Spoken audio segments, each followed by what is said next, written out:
দিতে হবে দিতে হবে দিতে হবে দিতে হবে আন্ডারপাস দিতে হবে আন্ডারপাস আন্ডারপাস দিতে হবে আমাদের দাবি মানতে হবে আন্ডারপাস আন্ডারপাস দিতে হবে মানতে হবে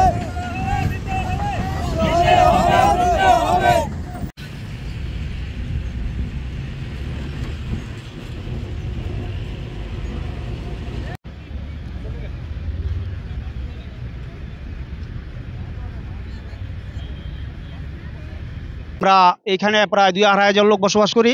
আমাদের এই গ্রামের লোকজন স্কুল এবং মাদ্রাসা এবং কবরস্থান কর্মস্থল সব হলো আমাদের রোডের ওপারে পশ্চিম পার। তো এই আমাদের এই ২,৫০০ লোক এই রাস্তা ওপারে যাওয়া আসা করলে প্রতিদিনে ২-১টা অ্যাক্সিডেন্ট ঘটে এবং ঘটছে।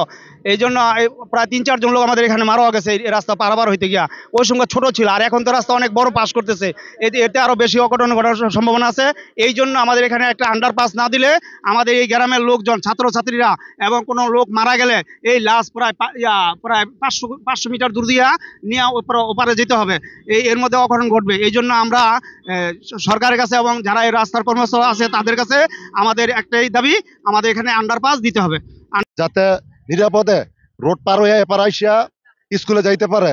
এই কারণে এবং আমাদের এলাকার মানুষজন গাউসিয়া মার্কেটে ব্যবসার জন্য যায়, প্লাস কেনাকাটা সমস্ত কিছু গাউসিয়া মার্কেটে হয়।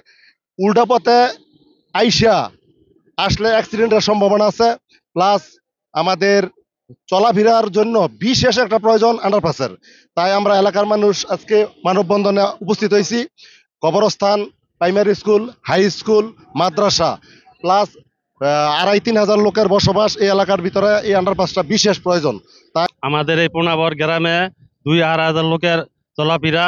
এখানে আমাদের বাড়ি হলো রাস্তার পূর্ব সাইডে, পশ্চিম সাইডে আমাদের কবরস্থান, আমাদের প্রাইমারি স্কুল, হাই স্কুল, মাদ্রাসা, একটা মসজিদও আছে।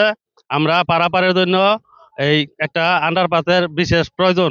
তাই আমরা এই সরকারের কাছে আবেদন করতেছি একটা আন্ডারপাসের জন্য। এই রাস্তার কর্মকর্তা যারা আছে তাদের কাছে আবেদন করতেছি, আন্ডারপাসের আমাদের একটা বিশেষ প্রয়োজন।